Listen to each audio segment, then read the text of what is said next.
Friends, welcome to the next topic.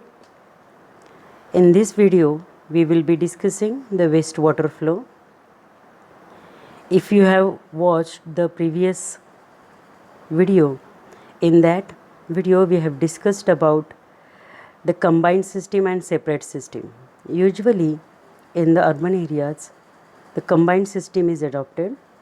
So as the requirement of combined system, and as we know that combined system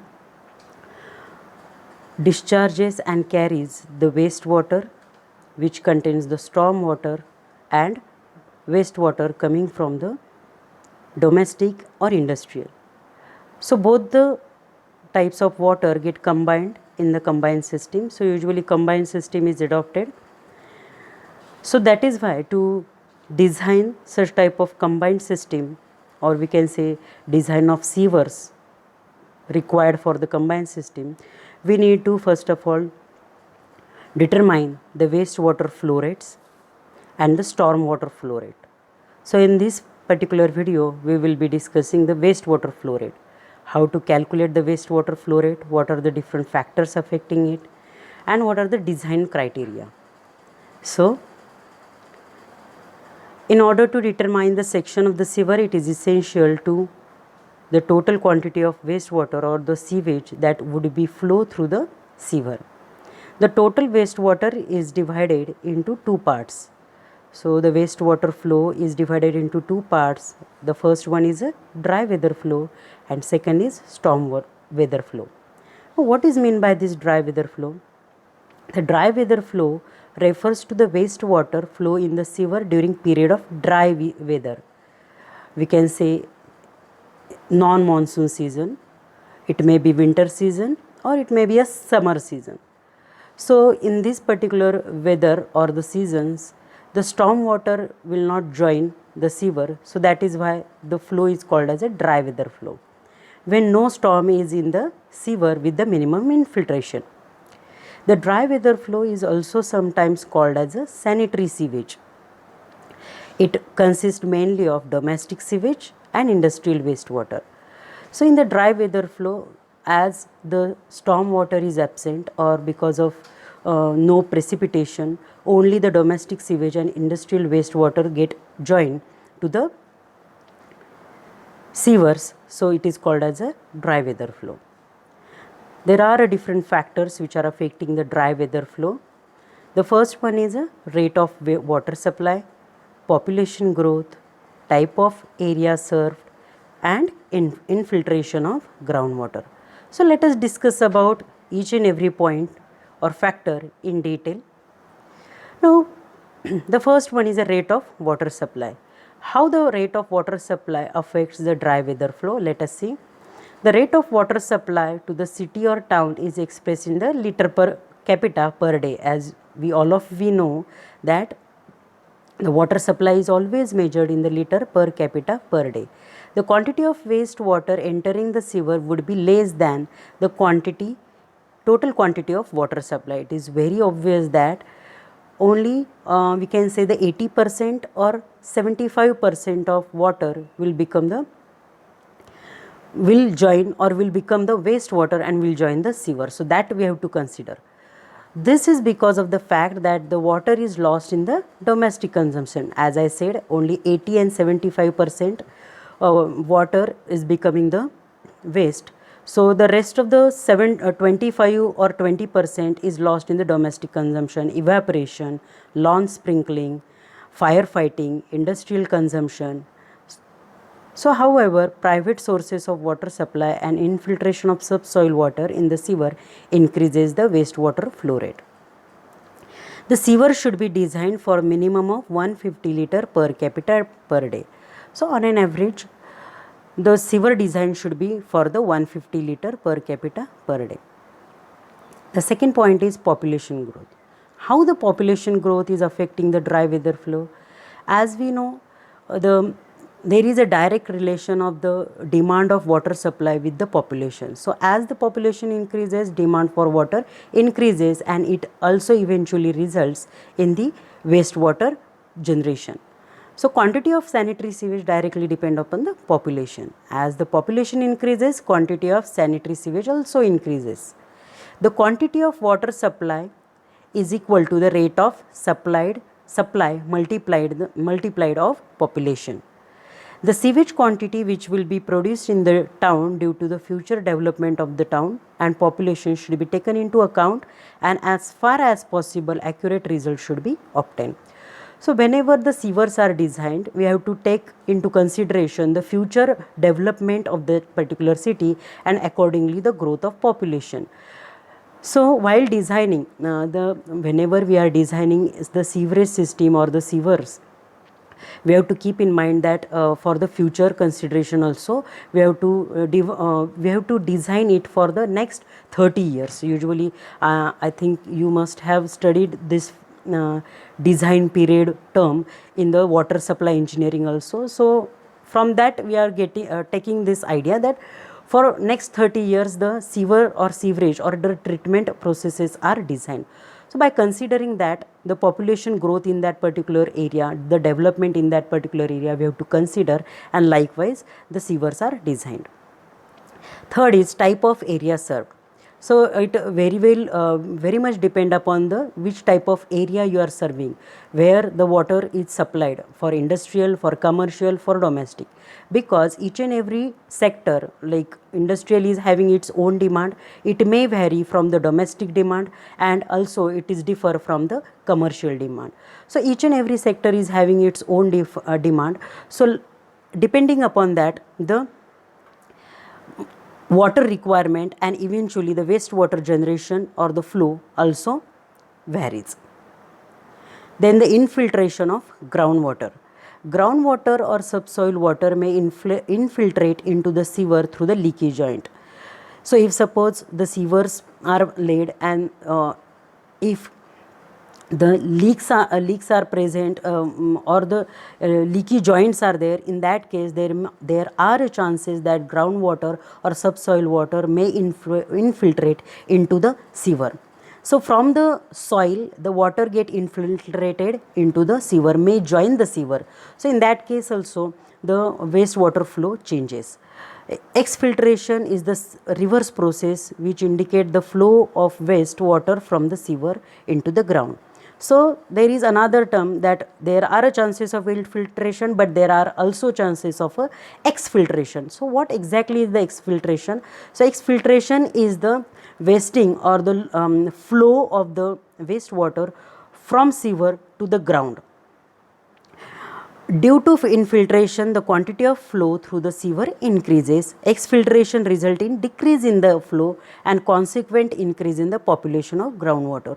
So in both the cases, there are chances. Suppose the infiltration is there, in that case, the flow rate or flow of the wastewater will increase, and in case of exfiltration, there are chances of groundwater pollution. So both the cases are undesirable. Both infiltration as well as exfiltration are undesirable and takes place due to the imperfect joints. Infiltration unnecessarily increases the load on treatment works. So while after considering all the points, we have to design or determine the flow quantity, and for that different points we have to consider while calculating the flow quantity. So what are those points? First one is fix up the design period. Based on the useful life of the structure and the equipment employed, taking into account obsolescence as well as wear and tear, we have to consider and we have to design the sewers and the sewerage system. Estimate the design population. Using standard population forecasting method, we can easily calculate the population for the future, and by that we can design the sewerage system. Estimate the per capita sewage generation. Based on the recommendation, water use and wastewater generation, we can calculate the flow quantity. Estimation of peak flow, considering the fluctuation in dry weather flow as well as actually during the day also the water requirement is not constant, it may vary, and throughout the we can say throughout the year also on the seasonal basis also the water requirement is varying. As we know, in the summer season the water requirement is quite high. In the monsoon season or in the winter season it may be lesser. So throughout the year also the water requirement is varying. During daytime also the water requirement is varying, and eventually it results in the wastewater, or it affects the wastewater generation rate.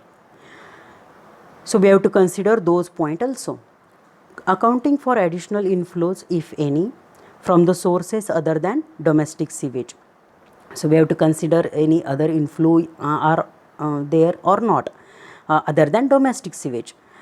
And the last is estimating the cumulative design flow. So by adding all these points, the cumulative design flow can be calculated. So one by one each point will be discussed here. First one, fixing a design period. So these are some standards that we have to consider while fixing the design period. Conventional sewers, non-conventional season. For non-conventional sewer it is 15 years. For conventional sewer it is 30 years. So likewise, if for effluent disposal 30 years. So these design standards we have to consider, which are recommended by CPHEEO for calculating the for determining the design period of the sewerage system. Then the estimation of design population. In the water supply engineering, we discussed about, we have studied already about how to calculate the population. So there are different methods of forecasting population methods. So here they are enlisted, like arithmetic increase rate method, geometric method, master plan method, ratio method, comparative graphical method. So any suitable method you can adopt for calculating the design population, and by that you can calculate the flow rate. Then population density, where the master plan containing land use pattern and zoning regulation is available for the area, the anticipated population can be based on the ultimate density and permitted floor space index provided for in the master plan. In the absence of such information on the population, the following densities are suggested. Suppose the data is readily available, in that case we can easily calculate the population. But if suppose absence of information, such type of densities we can assume, population densities we can assume, and we can calculate the design population. The next is a per capita sewage generation. The entire spent water of the community should normally contribute to the total flow in the sanitary sewage. However, the observed dry weather flow quantities usually are slightly less than the per capita water consumption, since some water is lost in the evaporation, seepage into ground, and leakages, etc. So we can see that whatever water supplied or whatever waste is generated from the community during the dry weather flow or normal weather flow, it may differ, which may not be actually equal to the whatever water supplied. It is slightly less than, because of there may be some losses.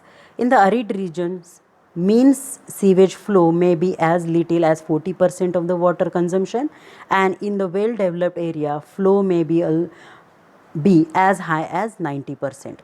So in the arid region, 40% of area 40% of the water supply may joins the sewerage system, where in case of highly developed area it may go up to the 90%. However, the conventional sewer shall be designed for the minimum sewage flow of 100 liter per capita per day on or higher, as the case may be. So some design or the optimal figure we have to consider. So that figure is 100 liter per capita per day or higher, as the case may be. Then the peak flow estimation. What is meant by peak flow estimation? The flow in the sewer varies from hour to hour and also seasonally, as I have discussed earlier. On the seasonal basis also and on hourly basis also, the demand of water and eventually the wastewater generation varies. But for the purpose of hydraulic design, estimated peak flow are adopted. The peak factor or the ratio of the minimum maximum to the average flow demand depend upon the contributory population. The peak factor also depends upon the density of the population, topography of the site, hours of the water supply, and therefore the individual case may be further analyzed if required. So contributory, if the population is ranging from 20,000 to 25,000, so the peak factor should be 3, and likewise you can adopt the factor. These are certain thumb rules that we have to consider while designing the sewer or while calculating or determining the wastewater flow. Maximum daily flow, average annual daily flow should be multiplied by 2. While calculating the maximum hourly flow, the maximum daily flow is multiplied by 1.5 and annual average daily flow is multiplied by 3. So it is 3 times and 1.5 times that of hourly flow. Minimum daily flow is equal to the average daily flow into 0.67, and the minimum hourly flow is equal to the minimum daily flow into 0.5. So only 50% we are considering as a wastewater, whereas the average daily flow is 0.33, that is 33%. So these thumb rules we have to consider. Now the next is the accounting. Apart from all these factors, there are certain additional inflows and outflows are also there, as we have discussed earlier. The first one is inflow due to infiltration, inflow from the commercial institutes, inflow from unaccounted private water supplies, and the last one is losses due to the water not entering in the sewerage system. So these are certain points which also need to be considered while designing the so thank you. So in this video we have discussed about how to calculate the what is mean by the wastewater flow, what is mean by dry weather flow, what are the different factors affecting it, and which factor we have to consider while determining the design flow and ultimately design of sewer. Thank you for watching.